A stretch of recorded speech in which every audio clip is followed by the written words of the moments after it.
Okay, it's exciting. Yeah, look at that. How can we turn on that? That's a good idea. It's good, man.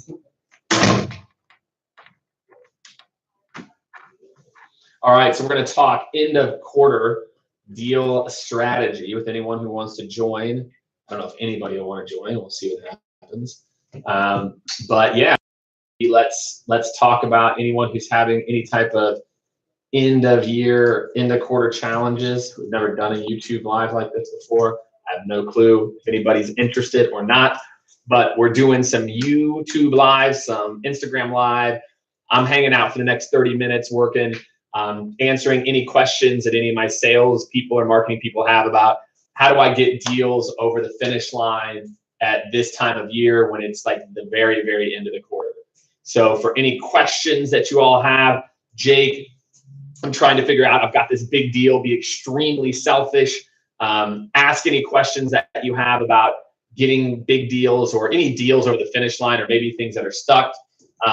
For me, I can tell you the one that keep people, we've had a bunch of comments on LinkedIn in particular. And so some of the things that people keep bringing up, I'll just pull up the post here real quick for all of you. The number one thing was around how do I use things other than discounts?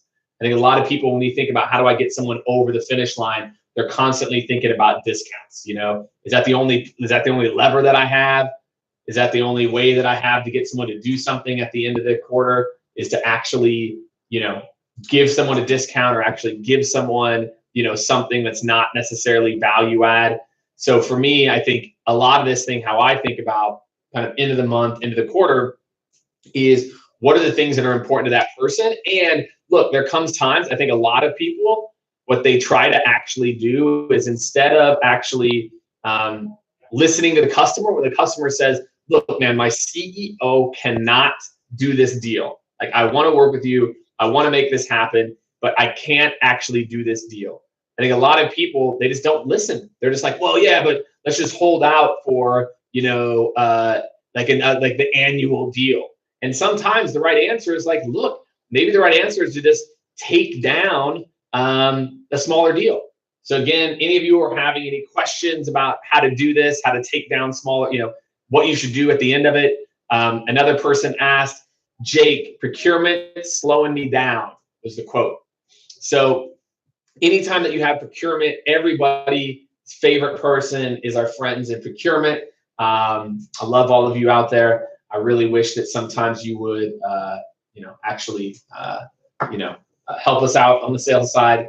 But procurement to me is one of the most difficult parts to navigate. So I can tell you, if you want to event procurement getting involved, is not enough people start the procurement process early, meaning what they end up doing is they start procurement after they've already sent over the proposal, and then they start it, and then the procurement takes another 3 months. But let me tell you, if for some reason you are stuck in procurement, what are some things that you can actually do if you're stuck in procurement? The very first thing, call procurement. Meaning a lot of people, what they do is they do a lot of back and forth between their leader, or they do a lot of back and forth between someone on the team and procurement. And what we talk about to a lot of companies, like, look, you got to have your own relationship with procurement. So pick up the phone, call procurement, and ask procurement one very, very easy question. What is the one thing that I can do for you to make your life easier? And then procurement will tell you. Because a lot of times, you got to realize procurement is actually incentivized to get discounts. And so if you want to know like why procurement isn't helping you out at the end of the quarter, it's because they don't care. To them, they're trying to get a bonus. A lot of procurement people actually get bonus off of discounts. So for all of you who are thinking about how do you better work with procurement, just ask them. I think a lot of people just don't take the time to actually ask procurement, what can I do for you? What do you need? Do you need 5%? Great. If I can do 5%, will you do a case study for us? So that's how you handle procurement, my friends. Another end of quarter question coming across on LinkedIn. Any idea how to find out why someone went dark and get the deal going again? One of my favorite tactics for how to actually get people back is video. So just like how we're doing a video right here, you might not be able to get them on your live stream, but can you actually send out a video, a personalized video like, hey, John, apologies, I've been out the last couple of weeks. I really enjoyed our conversation from earlier this month. should we set up maybe a few minutes to get started? Should we set up some time maybe later this week? Video is personal. When you say things like, I apologize, I haven't had a chance to kind of follow up with you, it also takes some of the guilt because they also feel guilty that they haven't followed up with you. So I love that one. I love the idea of sending a video to basically re-engage with folks. Let's see, another question from LinkedIn. Pilot. Client is at the end of the buying journey. Had a great pilot where we were able to get a clear ROI. Champion met with CEO. CEO is concerned about moving forward with an annual agreement. Okay, so what does that tell us? Why do you think the CEO was concerned about moving forward with an annual agreement?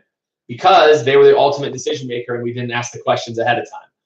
But, for a lot of people, I think that the go-to option, again, a lot of sales leaders don't want to hear this option.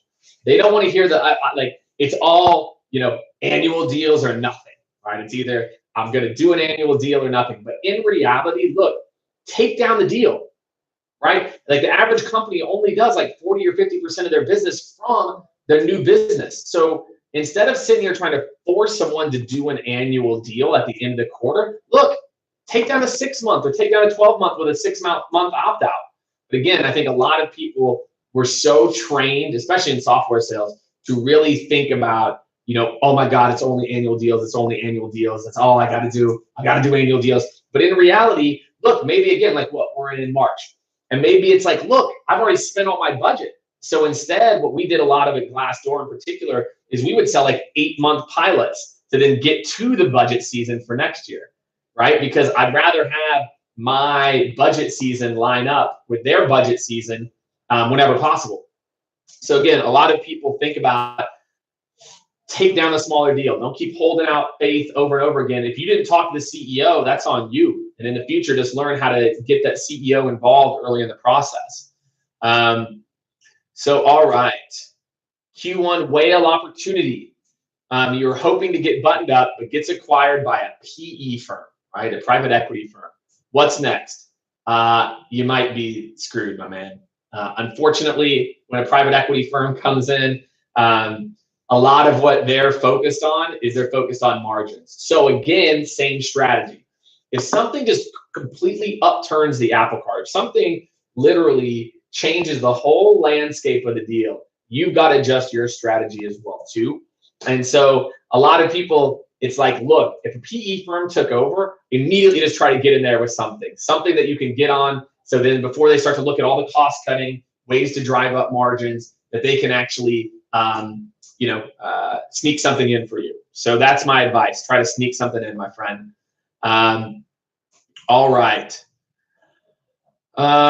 What situation did you have in your sales team that helped you push deals down the pipeline? So this is a good one. So basically, what are the things that I've done in the past that have made me successful at closing deals, at the end of the quarter in particular? So a lot of the things that we're talking about right now, meaning I didn't have a sacred cow about if I got a 7-month contract or a 6-month contract, if I knew that I was going to get that year deal on the back end. Actually, if you do a 6-month pilot in the same year and then you accelerate that deal, you actually then can double dip. Meaning like I can get that 6-month deal and then I can get the annual deal in the same year. As opposed to when you only focus on doing annual deals, what ends up happening is you can't even get access to that next budget because in their mind, they're like, I've already dealt with this. I've already purchased that. I don't need to think about it. So again, a lot of times my go-to is to try to give them what they want or just let it lapse into the next quarter, right? Like God forbid that a deal actually pushed to the next quarter. What would happen? So that's my go-to. It's either let it push or try to come up with something that I think is compelling. Go talk to procurement. Go talk to procurement about what they think. You're like, what does procurement need from you? I think a lot of people dealing with enterprise deals, that's really important. Next question. How do I get ahead of the game and start building my pipeline for next month?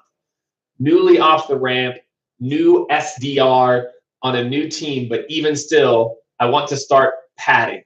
Do you have any suggestions? So new person wants to start building pipeline for next month. So if you treat every single day like it's the last day of the month, that's how you pad. A person had a great comment earlier. where they said, they're like, look, I treat the 1st through the 15th, and I run my sales cycle the 15th through the 15th. So then I don't have to worry about that every single month. So I think for a lot of people, what you might want to think about is just changing your mindset on the first 2 weeks, or the first, if you're in an enterprise sale, maybe it's your first month and a half, just running really, really hard at it for that first month and a half, as opposed to always letting yourself get to the end of that quarter. So I think a lot of the ways that you consistently don't have these challenges is you shift your mindset. You stop thinking about the end of the month, end of the quarter. Instead, you start thinking about the first 2 weeks. One guy wrote, I'd spend every day connecting to 50 new people, buyers, and influencers. Then every day I would share insights, the importance of how people communicate and trends, talk about the future of engagement, and set alerts in Sales Nav for my first degree contacts that connected with me. So what they're talking about is, look, if you want to start to build not just cold calls and emails in terms of like a pipeline, and you want to start to build a longer term play or a longer term strategy, what you want to start to do is nurture people on LinkedIn, right? What you want to start to do is think about, is there a way that I can engage with all of these target buyers and then just share something every single day? And then when they respond back, right, if they interact, then I can maybe go for an ask. Or I can follow all those people on LinkedIn Sales Navigator as well too. And then from LinkedIn Sales Navigator, what I can then do is I can then see when they post. So if I've already connected to them, I'm sending them content, and then I see when they post, and then I choose to do outreach, that's a much better time to go and hit somebody up, right? So it's a much better time to basically have people reach out to you, as a part of this. So to me, I think there's a kind of a combination of strategies that you've got to run, that if you want to hit quota again at the end of the month and the quarter, is it starts with how you treat the first 2 weeks. And it starts on that strategy that at all times, every day, you in sales have to be running a short-term play, right? That's my calls and my emails and working my pipeline, and nurturing that long-term play. Who are the prospects that I should be nurturing that might be better buyers down the funnel? So, all right. Got one more question here on LinkedIn. What is the one lever I can pull without a discount? So, great answer here. Added value. So if you find yourself going back and forth on what what people are doing, or what you're thinking about from a discount standpoint, type a little note here into YouTube. What end of quarter challenges are you facing? So how I think about this one in particular, what's up, Julian? How are you, my man? So when I think about this one in particular, when you're thinking about this like end of quarter, and you think about what are some things that you can do to add value outside of just giving discounts. I think a lot of people, that's the default. We give discounts. Hey, if you can sign, it's 10%. And guess what? The funny part is everybody in SaaS and software knows this exact same thing. What they know is this: if I wait to buy on the last day of the month or the last day of the quarter, I always get the best deals. So what are the things that you can do to mitigate some of that, right? What are some of the things that you can do to do that? So one is, again, adding value. That could be extra support services. It could be coaching calls, or it could be, hey, we're going to do 4 custom trainings with your team. It could be a white paper or webinar. Hey, I'm going to feature your decision maker. I'm going to feature someone at your company if we can make this work. So again, instead of having to give a discount, you say, look, I can't give a discount, but if I did, we do 2 custom trainings for your team, or actually, I think we've got an upcoming white paper, I might be able to feature one of your people. Would that be interesting to you? So there's a lot of different things that you can think of at the end of the quarter that aren't just, discount related. All right, my man Julian, we'll see you, buddy. Trying to make it happen at the end of the quarter here at Scaled as well too. So I hope this helps. I hope there's some nuggets in here that all of you can take away on how to end your quarter strong.